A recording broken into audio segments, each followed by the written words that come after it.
continue aujourd'hui la lecture du livre de Boujniba à Montréal, parcours du combattant d'un va-nu-pied par le chapitre 6. Et je vous rappelle que les 5 premiers chapitres sont déjà dans le podcast de Boujniba à Montréal, dans notre chaîne YouTube. Commençons. La mort semble bien moins terrible quand on est fatigué. Simon de Beauvoir, les Mandarins. Après la mort de ma mère, je me suis fait une très bonne amie, une chienne qui fut élevée par mon grand-père. Moi qui avais une peur bleue des chiens. Mais elle était spéciale. Elle n'avait jamais aboyé en me voyant. Au contraire, chaque fois que je rendais visite à mon grand-père, elle se précipitait pour m'accueillir avec les salutations distinguées de sa queue.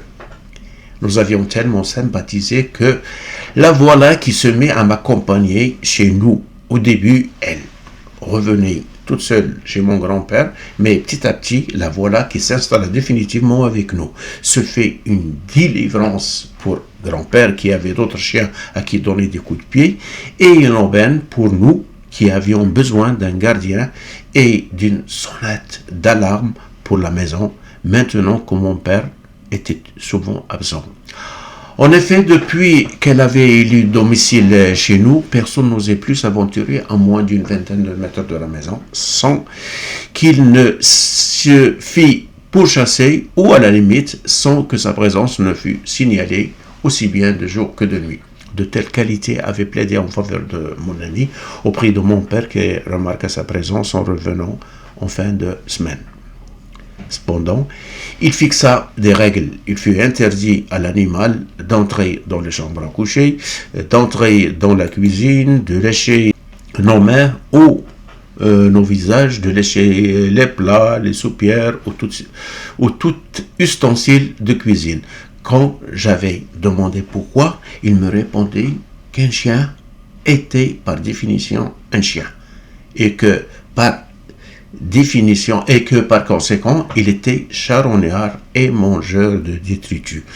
Il avait raison sur ce point, car j'avais vu de mes propres yeux des chiens manger des matières fécales et se rassasier de cadavres d'animaux jetés loin du douar, ce qui était écologique en soi, puisqu'il permettait d'éviter l'épourissement de la matière organique, minimisant ainsi le risque de propagation des maladies et de mauvaises odeurs, mais cela posait un sérieux problème d'hygiène quand on se mettait à jouer avec ces très gentils animaux.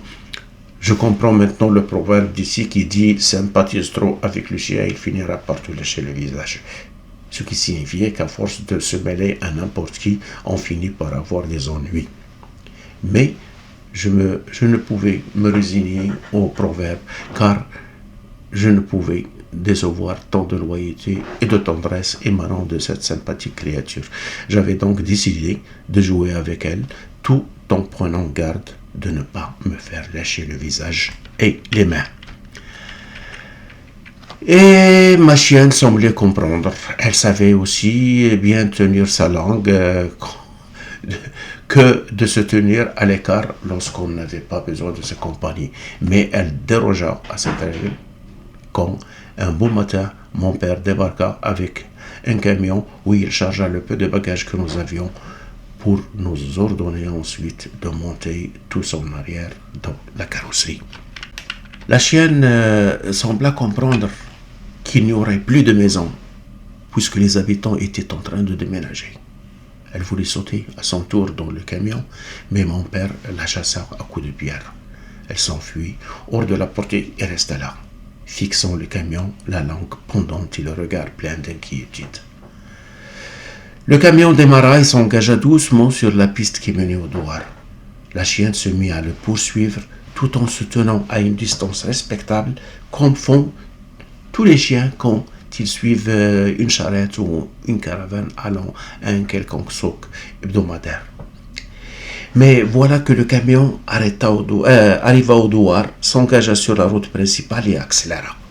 La chienne se lança dans une course effrénée et tout en oubliant sa peur, sauta sur la portière de la carrosserie, arrivant même à s'accrocher à son bord avec ses pattes de devant tout en poussant son corps vers l'intérieur de la carrosserie par ses pattes postérieures. Je n'oublierai jamais ses yeux qui semblaient nous supplier de lui tendre la main et de l'aider à monter. J'avais essayé de me dresser et d'aller la secourir, mais je perdis l'équilibre et tombé sur le plancher de la carrosserie. C'était la première fois, en effet, que je montais dans un véhicule. Et je ne savais pas encore y garder mon équilibre. Alors, j'implorais ma belle-mère de faire monter la chienne. Mais elle ne pouvait le faire sans le consentement de mon père, qui était dans la cabine avec le conducteur. Je me mets alors à cogner sur la carrosserie pour attirer son attention. Le chauffeur se tourna le premier, a remarqué immédiatement la présence de la chienne.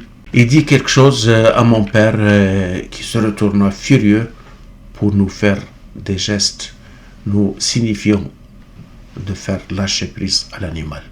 Ma belle-mère rampa vers l'arrière du camion et fit lâcher prise à la pauvre bête qui roula sur l'asphalte, se dressa ensuite sur ses pattes, resta un moment immobile, puis se remit à nous poursuivre en boitillant. Mais la vitesse du camion était maintenant si grande que la silhouette de la chienne disparut rapidement au loin. Pour me consoler, ma belle-mère m'affirmait qu'il était interdit de prendre des chiens dans les camions. De toute façon, a-t-elle souligné, il n'y avait pas à s'en faire, car une fois fatiguée, la chienne allait revenir chez grand-père. Et c'était bien ainsi, car là où nous allons, les gens pourraient se moquer de nous en nous voyant débarquer rien qu'avec un chien. Mais où allons-nous, belle-mère? Nous allons en ville, mon fils, là où il y a des maisons toutes blanches construites en pierre et dont les toits sont en ciment armé, là où l'eau ne s'écoule pas sur les couvertures durant les nuits pluvieuses, là où il suffit de pincer les murs pour que la lumière jaillisse comme par magie, là où il y a des boutiques, de l'eau pleine les fontaines, des hôpitaux et des écoles. Des écoles, murmurai-je. Je ne pus m'empêcher de penser à ma mère. Sa vision allait-elle se concrétiser? Et je ne sais plus si je devais pleurer, ou plutôt rire, me désoler, ou plutôt me réjouir. Les prédictions de ma belle-mère ne s'étaient pas toutes réalisées. Il y avait bien des belles maisons toutes blanches, mais la nôtre était plutôt du genre taudis. Elle était bien construite en pierre, mais des pierres nues. Quant au toit du garage qui nous servait à moi, à ma sœur et à ma cousine de chambre à coucher, il était tantôt ondulé, si bien que la première pluie nous a réveillés en sursaut en plein milieu de la nuit. Les gouttes de cette pluie de bienvenue ne se contentèrent pas de leur cacophonie, mais elles nous tombèrent dessus, d'abord avec hésitation, ensuite avec insistance, décidés à nous faire regretter d'avoir laissé notre maison en toit de paille et de terre et d'avoir opté par le luxe citadin. Il nous fait impossible d'estimer les dégâts dans le noir, car il n'était pas question de pincer les murs pour faire jaillir la lumière, puisque l'électricité était seulement l'eau des belles maisons blanches du village. Il était également hors de question d'aller réveiller mon père, ma belle-mère et ma demi-sœur, dont le toit de la chambre était plutôt du genre étanche. Nous nous blottîmes donc les uns contre les autres, tels des chiots, en attendant le lever du soleil. Il y avait également dans cette ville du nom de Boujniba des boutiques et des grandes fontaines où les femmes du village puisaient de l'eau. Mais le tout était localisé dans l'enceinte du village minier, ce qui permet à ma grande sœur et à ma cousine de développer leurs muscles grâce à la corvée quotidienne de l'eau. Quant à moi, eh bien, j'étais appelé à d'autres destinées. Boujniba, beaucoup plus village que ville, avait une école moderne où on apprenait aussi bien l'arabe que le français. Il y avait aussi plusieurs écoles coraniques et c'est dans l'une d'elles que j'atterris un beau matin accompagné de mon père et d'un paquet de dattes et de figues sèches, la coutume voulant que tout nouveaux élèves doivent acheter la sympathie et l'amitié de ses condisciples avec une offrande sucrée, car paraît-il, le sucre adoucit les relations et développe l'amitié. De deux choses l'une, ou bien tout le sucre de date bon marché que mon père avait acheté a été consommé par les vers qu'elle contenait, ou alors le charme du sucre n'avait aucun effet sur les petits diables de ce village.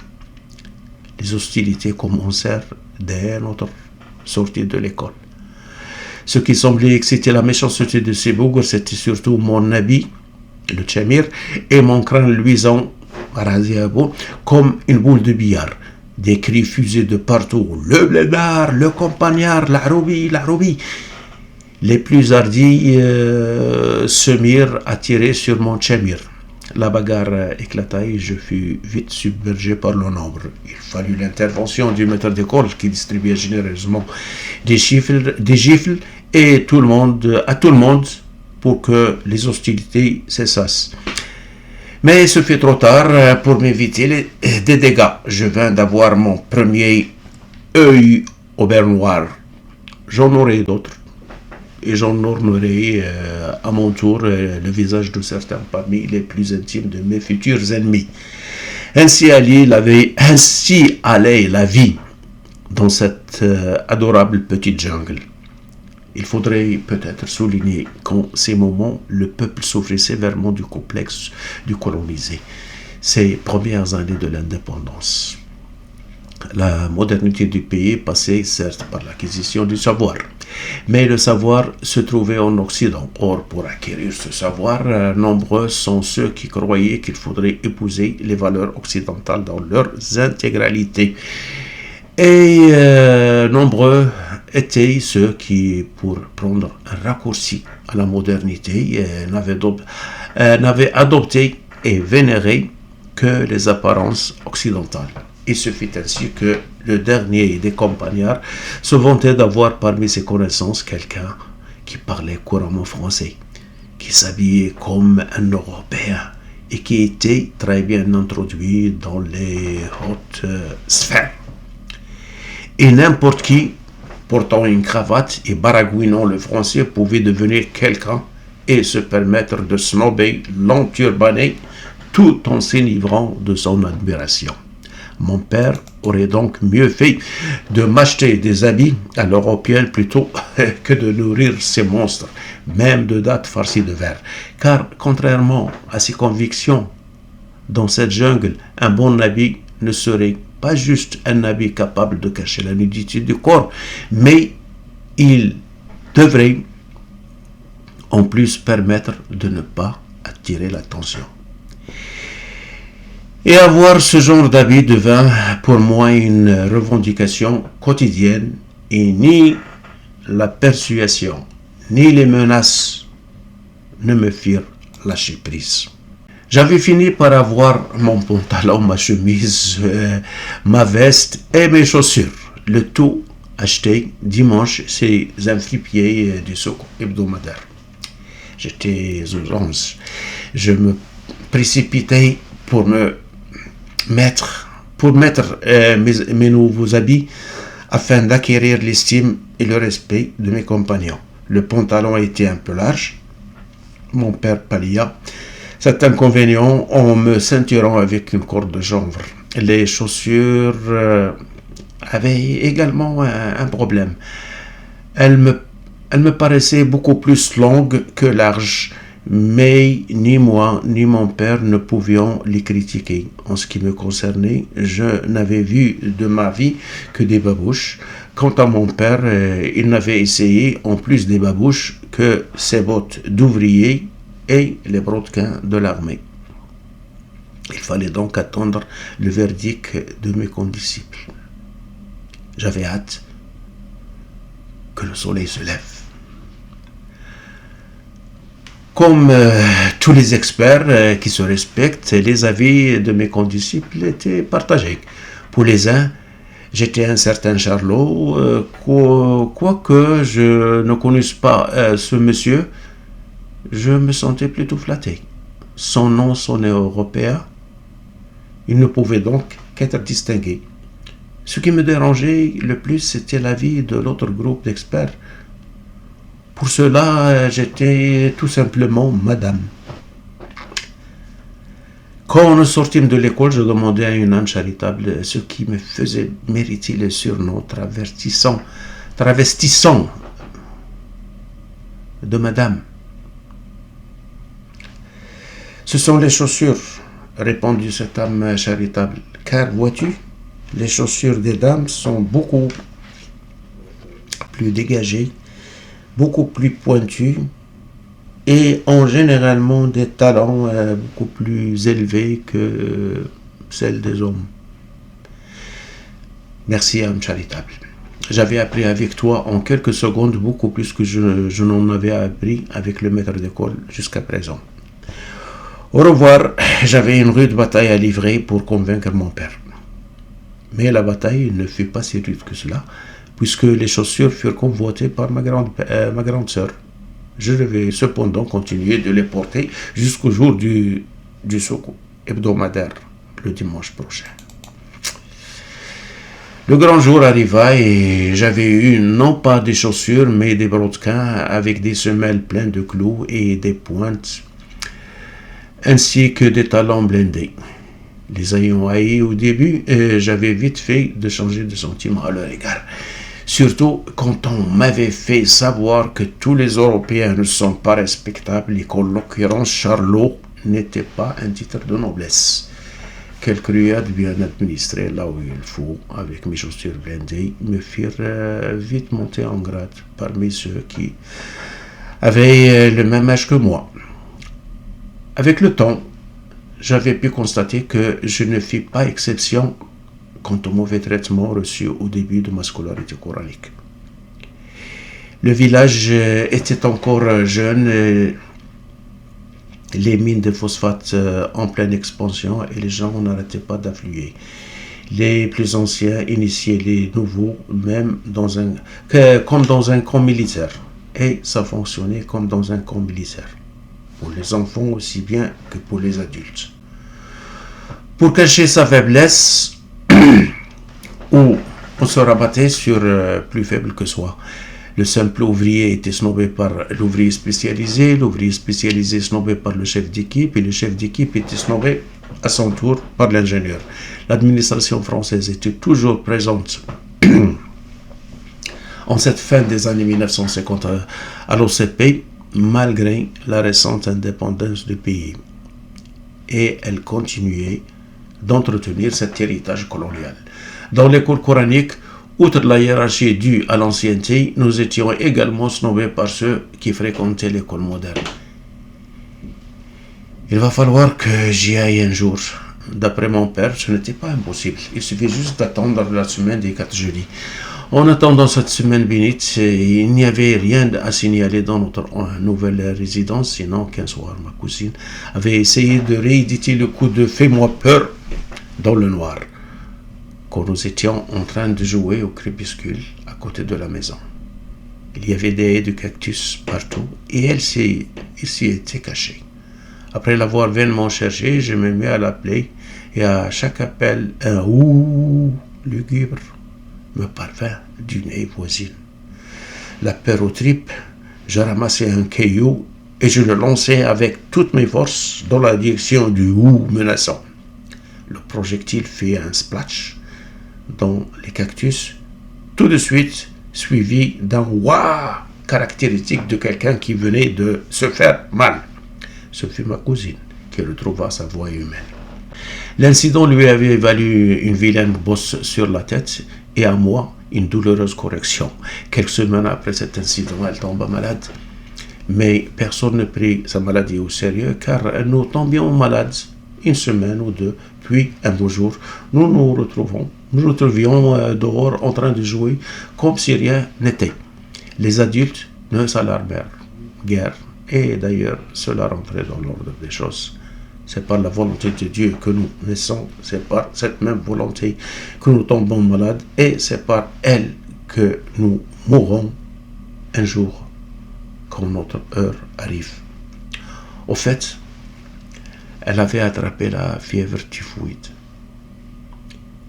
Il y avait bel et bien un hôpital au village, mais cette institution n'était pas encore entrée dans nos coutumes. Et il n'y a d'autre médecin que Dieu. Et ce fut au nom de ces principes qu'on laissa ma petite cousine délirer des nuits de suite, en évoquant dans son délire le nom de son père, de mon père, ainsi que mon nom.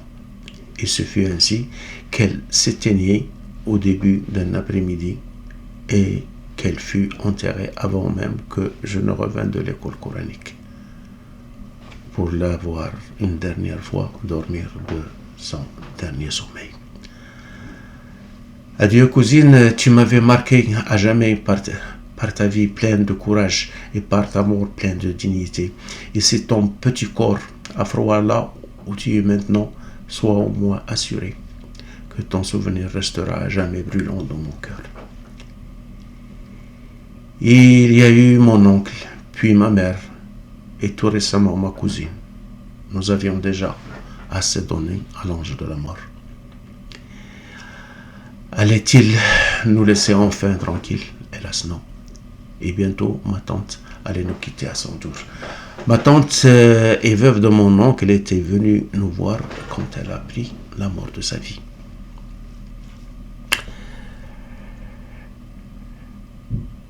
Depuis qu'elle nous avait quittés, elle avait collectionné 2 mariages et 2 divorces successifs et elle avait en plus attrapé la tuberculose comme ma mère. Elle n'avait pas été bien gâtée par la vie et ce qui venait d'arriver n'était pas pour arranger les choses. Son état s'aggrava subitement et mon père l'envoya au grand hôpital de Kouribga. L'hôpital entra enfin dans nos mœurs. Quoiqu'un peu tard, même pour ma tante.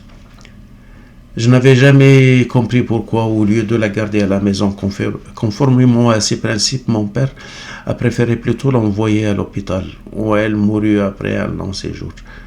Était-ce pour se racheter de ne pas y avoir envoyé ma cousine? Ou tout simplement parce que ma belle-mère ne pouvait plus souffrir le martyre comme elle l'avait déjà fait avec ma mère? De toutes les façons, après tant de morts, nous avions fini par nous résigner à la mort. Elle nous avait arraché tant d'êtres chers. Et nous lui avions tant donné de nous-mêmes. Puisse le Tout-Puissant faire qu'elle nous laisse enfin en paix, afin que nous puissions nous résigner à vivre tranquillement notre vie de misère.